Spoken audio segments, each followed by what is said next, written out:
Well, good evening, and welcome again to the 2012fad.com.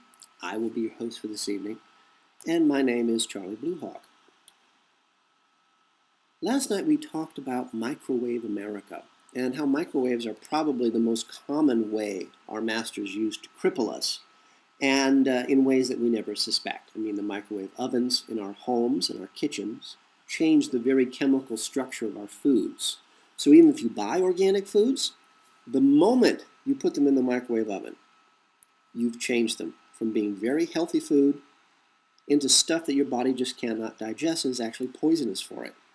Your body's not going to get much in the way of nutrition from these altered foods. Microwaves alter the basic structure of us, our bodies, the foods we eat, everything, anything living. Microwaves alter the molecular structure. And for lack of a better word, they turn foods into poison. Not to mention the fact that you bought the cell phone that you're cooking your own reproductive organs with, your own ovaries, your own testes, your eggs, your sperm, when you carry your cell phone in your front pocket and leave it on. Because actually with the cell phone, even when it's off, it's on, but that's another story we've talked about before. Microwave towers that your cell phones communicate with, they cook your entire body when you live next to one, producing diseases that are, frankly, unimaginable. Cancers are only one. So when you live in a building, in a residential building that has microwave towers on the roof, and the closer you are to the top floor, the closer you are to living inside of a microwave oven. It's just the way things are. In your Wi-Fi in your house, same thing. It's a microwave transmitter. And the closer you are physically to that Wi-Fi wireless modem, you're cooking your body. And you're cooking the bodies of your children. That's just the way it is. So, talking about high energy, I thought tonight we might chat about spirals in the HAARP Sky. And I will have to admit to you right now that this scares me. And in fact, it scared me so badly that about 2 weeks ago, we're about 2 weeks behind in our regular schedule of daily episodes, and for that I apologize. I try really hard not to notice things going on around me, and despite that, I notice so many bizarre things. But when I realized what I was looking at, these spirals in the sky over Russia, over Norway, basically over the North Pole, all the blood drained out of my body. When I realized what I was looking at, I sat there in this little kitchen in this flat where I rent a room here in Europe. I couldn't stand up. I mean, it was about 5 minutes before, my whole body went pale. I mean, literally, it felt like all the blood had drained out of me. And, I try so hard not to notice the things going on around me, and you probably know why. Sorry, my cell phone went off. I try so hard not to notice the things around me because, for example, when I go to buy food every day. Sorry, my cell phone never rings, so it took me by surprise. When I go into town every few days to buy food, every time I leave the flat, the town changes. Shops are in different places. The paths to the park are moved. Everything is the same, but slightly different. I watched here in German the Golden Compass on television and caught the last hour of it. And it's exactly the same film I know, and I love the stories, I love the books, and I saw the movie before. And it's exactly the same movie I remember, but it was a little different. The sets were the same, but a little different. All of the actors were the same, but some of them were different.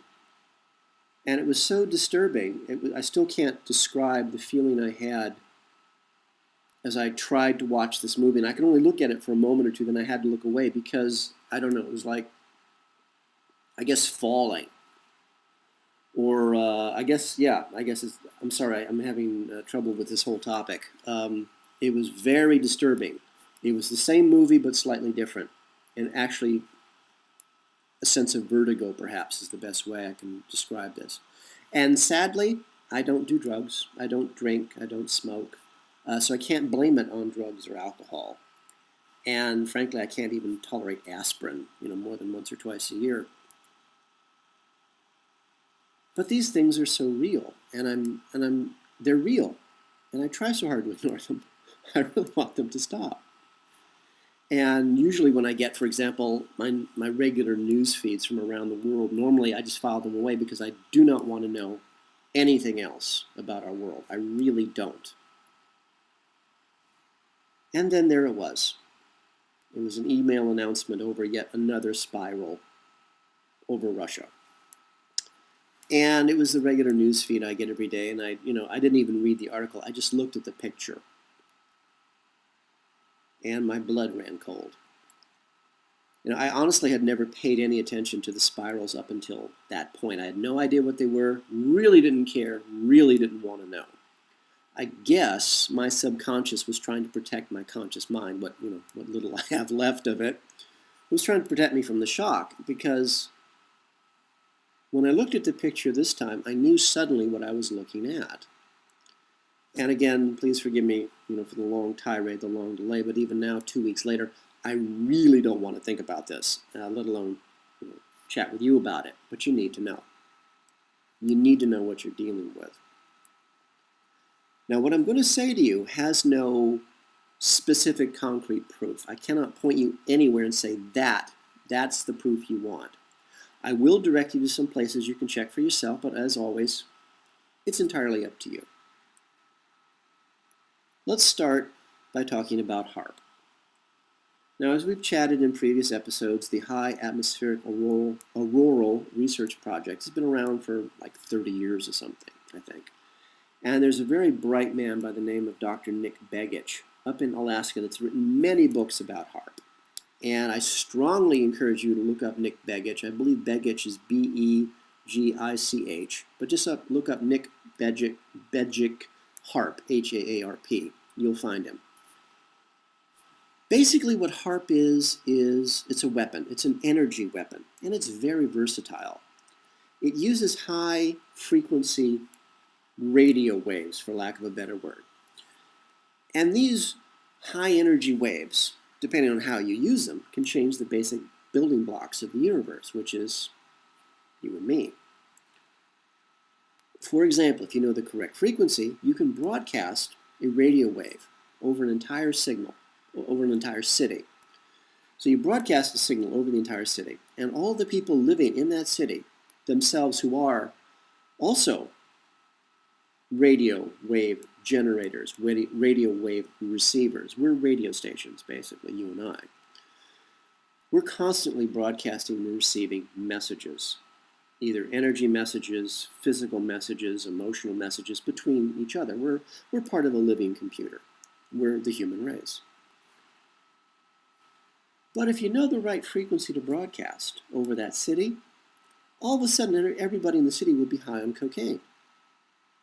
You can actually transmit the radio signal that cocaine addicts feel when they're high on cocaine. That's one of the joys of the HAARP weapon. If you want to know more about this, you always go to rense.com, R-E-N-S-E.com, and you look up HAARP. Look up microwave energy. Just look up microwave. You go to Jeff Rense's show for a 4-year college degree. You come to me for the fast food version of the news. But that's what HAARP is. It is a very versatile radio transmitter in the simplest possible terms. And that's what we're looking at here, the simple, most possible terms. You can also use radio waves to cook rocks. And when you cook rocks at the right places in the earth, you cause earthquakes. Ask the people of Japan about this. Twice in about 1 year, the exact same nuclear reactor in Japan was hit by earthquakes caused by HAARP. The same microwave energy that was cooking whales in the open ocean, microwaving them to death. That's what HAARP is. HAARP uses technology, and again, it's kind of hard to understand. Look up words on the web like torsion physics, Torsion, torsion physics. Also look up the word hyperdimensional physics, and you'll begin to get an idea of what's going on.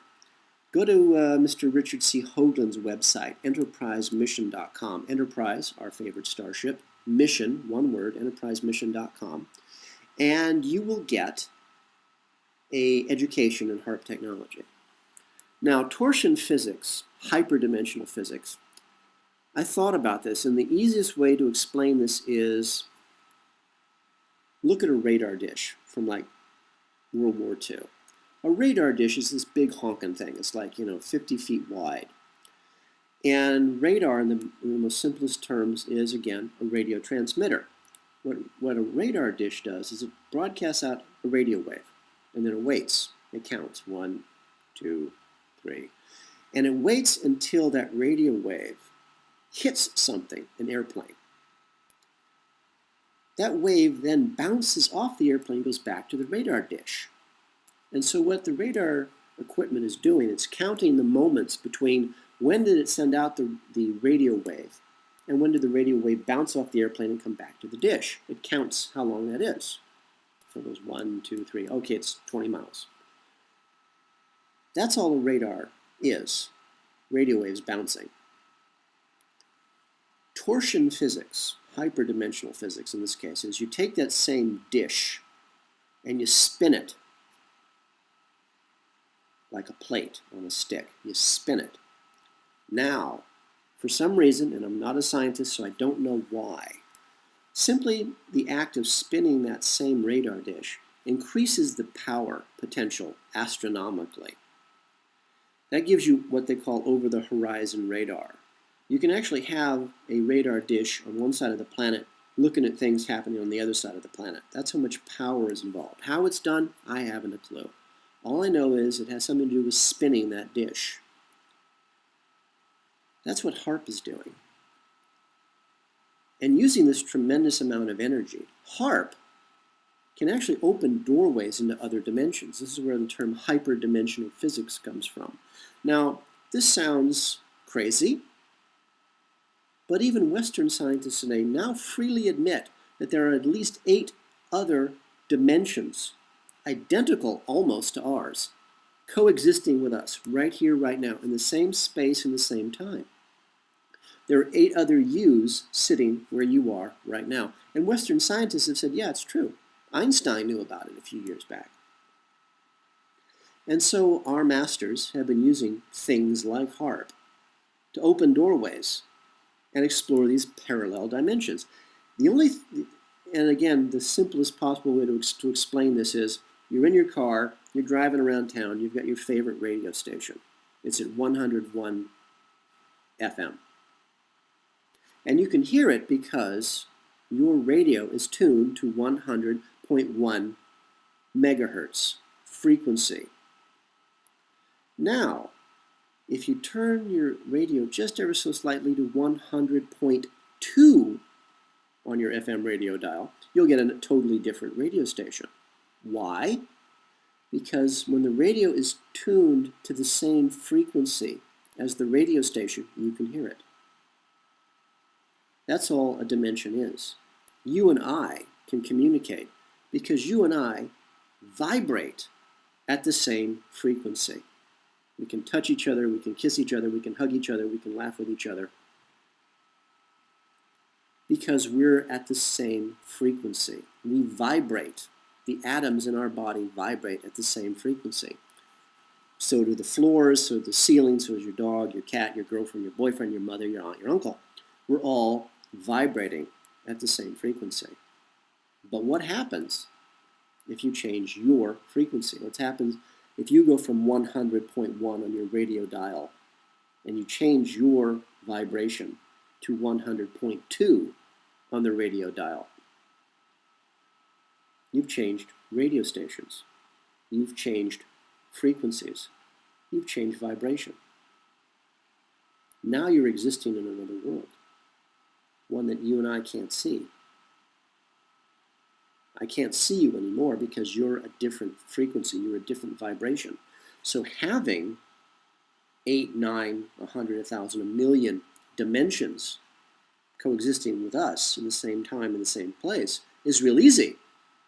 You just change your radio dial. And our masters have been exploring these other dimensions, and they've been bringing things back. Look up something called Morgellons, Morgellans. This is the next nightmare that our masters are poisoning us with. And it's been seeded already into everything. It's in what we drink, it's in what we eat, it's in Coca-Cola. And it's even in the air we breathe. Again, go to rense.com, R-E-N-S-E, and do a keyword search on Morgellons. Morgellons doesn't frighten me as much as the spiral over Russia does. And Morgellons is really, really scary. If we stop for a moment and realize that HAARP is a weapon, the only reason that you would pull out a weapon and aim it is that you intend to use it. So if the spiral is caused by HAARP, and that spiral, well, see, normally HAARP is aimed down at us, you and me, or down at the Earth.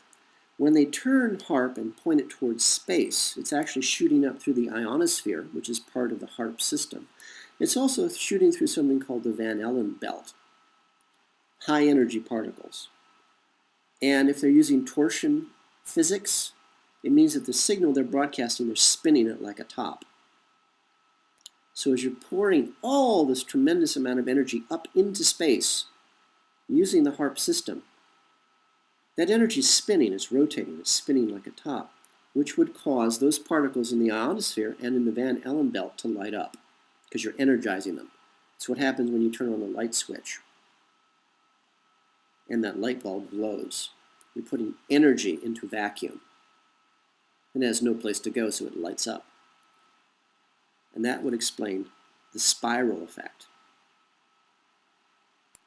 So if HAARP's a weapon, and they're shooting it into space, what are our masters shooting at? And this is where the scary part comes in. I can only think of a few reasons our masters would be firing HAARP into space. And please remember, HAARP stations are now all over the world. And when the HAARP station in Alaska is on, and it's night, and you're looking at the North American continent from a satellite, Google or whatever, you can actually see the North American power grid dim by 25%. That's the amount of energy that our masters now control with all the HAARP stations all over the world. That's a lot of power. And it costs Lord knows how much money to power this thing up worldwide. So what are they shooting at? You and I are paying for it, but that's beside the point. Well, there's a few things they could be shooting at, and this is where the scary blood running out of your body part comes in. We know that the dead brown dwarf star is up there, and it's really close. And it has 3 planets orbiting around it. I was actually meeting quite accidentally with some CIA guys back around 2004. And they were just doing some shop talk. People feel real comfortable when I'm in the room. They always talk about anything. And they were chatting about how much easier it was to trade with the people living on one of those planets, because now the dead brown dwarf star was getting closer every day. And I used one of the keywords, Nibiru, and everybody in the room froze because they didn't realize I was in the room, I guess. And then they were worried that I was a spy from the CIA spying on them. And I assured them, no, I just read a lot and talked to people. And so they calmed down. But yeah, apparently we do trade with somebody living on one of those worlds. So if the moron masters, the ones in charge now, are considering blowing up the dead brown dwarf star, just blow it out of the sky, well, that's going to cause a lot more problems than we have now, because that means that all that mass of that dead brown dwarf star is still going to be moving, and it's still going to be coming towards us. But instead of just the dead brown dwarf star and 3 planets, which we can basically deal with, and some junk, some meteors, asteroids rather, orbiting them, we can at least cope with that. But if they blew up the dead brown dwarf star, we'd have billions, trillions of bits of rock falling on us. And that would just basically wipe us out completely. We'd be gone. I mean, permanently this time. There would be no next anything, just gone. But then it occurred to me that the dead brown dwarf star from the plane of the solar system is actually approaching us from the what would be our southern pole, because that's where the Vatican has built the Lucifer telescope. Isn't that fun? They built the Lucifer telescope down on the South Pole to watch the approach of the dead brown dwarf star. So, thankfully, the Moron Masters are not shooting at the dead brown dwarf star. So we're not, just ending everything. Another reason could be, and, scary gets even worse every time, we could be at war. Or the Masters could be at war with some other civilization outside of our solar system.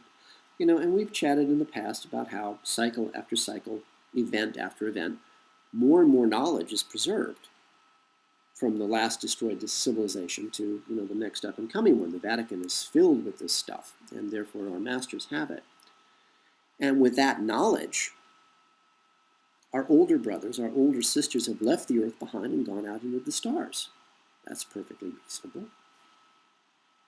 And, they come back to visit us. We're their younger brothers and sisters. They're checking on us, making sure we're okay. They bring us a present, a cookie, pat us on the head, and then they go back to their own business.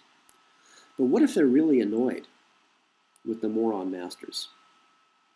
And they're not just visiting this time. They're actually coming to take the planet back, their ancestral home. Frankly, that's something I don't want to say, because an invading fleet of flying saucers, our Masters would choose to ignite the entire planet. They'd actually blow up the whole solar system, and with HAARP you could do it. They'd rather do that than surrender their power. And at that point, again, game over. Everything's done permanently. It's through. Or, and this is why it's impossible to actually, reason with our Masters. You have to remember, our Masters worship Satan. They actually believe that Satan is a physical person, that she physically exists. They actually also believe that God is a physical person, she physically exists. They actually believe that these are physical, living people. Doesn't matter if it's true or not. Our Masters believe it, and everything they do is based on this. Now, we know from our previous chats that the Moron Masters have broken their covenant with their own God, with their Satan. First, when they broke the law in Wisconsin, and again when they broke the surrender agreement with Japan. They used HAARP a year ago, got the Japanese government to cave into all of their demands to allow Western bankers to control the Japanese economy. And yet, the Moron Masters attacked Japan again. And that was after they had a written surrender. And they broke the terms of that written surrender, which had to be in writing. So, by any laws, by breaking any laws, including man's laws, you break your agreement with your God. In this case, they broke their agreement with Satan. Again, whether Satan exists or not, doesn't matter. The Moron Masters, the Masters believe it. So with this, from our point of view, limitless power of the HAARP system at their disposal, what would a true moron with a gun do who's terrified? They point it out to space, into the general direction they think their God, their Satan, would come from, and they take a shot at her. I mean, it's ridiculous. It's foolish. It's nonsense. But if the Moron Masters were scared that their God, that they worship, that they sacrifice us to, is coming to take their revenge on them for failing her, yeah, they were planning to use the HAARP system to actually capture their God once she reclaimed the throne of Earth. They were actually going to use the HAARP as a shield to trap their own God on the dead Earth after they had sacrificed all of us. This is the level of reasoning that we're dealing with. This is the level of intelligence that we're facing when we deal with our Masters. There's just no way we can talk to them. We can't. Again, look up torsion physics, torsion field physics, hyperdimensional physics on the web. Look at Richard C. Hoagland's site, enterprisemission.com. Go to rents.com. Look this up. It's something you need to know. It's a massive amount of energy. It's a huge weapon in the hands of morons. So when we see these spirals in the northern sky, again, this is exactly the pattern a spinning radar dish would make, a torsion field, shooting massive amounts of energy up out of the ionosphere through the Van Allen belt, lighting up all of those particles. We never see them, of course, I said this week, when they point the thing at us. But that's what's causing the spirals. But what are our masters shooting at? That is what scares me. Because whatever they are shooting at, or wherever they're doing it, it's not good. There is one other reason I can think of to fire the HAARP weapon into space and waste those trillions of dollars just to open, well, it's to open a doorway. We talked moments ago about having other dimensions surrounding us, other places we could go to if we could just change our own vibration, our own physical frequency. It is a fact that one part of space in our universe is absolutely, utterly unique unto itself. No two parts of our universe are identical. But if you know what the frequency of another part of that universe is, you can instantaneously step across to go there. It's like stepping through a doorway from one room to the next. If you know the frequency, the vibration of a certain area of space, you can actually step through to the other place. It could be trillions of light years away, but you could actually step through instantaneously. And since HAARP is a frequency generator, if our masters can figure out the physical configuration of another part of the universe, HAARP could actually duplicate that frequency, that vibration of that part of space, somewhere on the other side of the galaxy. Recreate it in the space that the Earth is heading towards in its normal orbit, and open the door. By recreating a part of space that's trillions of light years away in front of the orbit of the Earth, they can actually move the entire Earth to another part of the universe. Well, all of these things frighten me, and whether they can do it or not, they think they can. It's like giving a little girl a bazooka and telling her to go have fun. She may not be able to read the instructions, but eventually she'll figure out how to load the thing, and eventually she'll pull the trigger. It's probably just not a good idea. And all of these things frighten me. And yes, just when you thought things couldn't get worse. And let's really hope that I'm wrong. For all of us here at the 2012fad.com, this is Charlie Bluehawk, and I am actually wishing you a really good day and reminding you, please always, always keep that one good thought.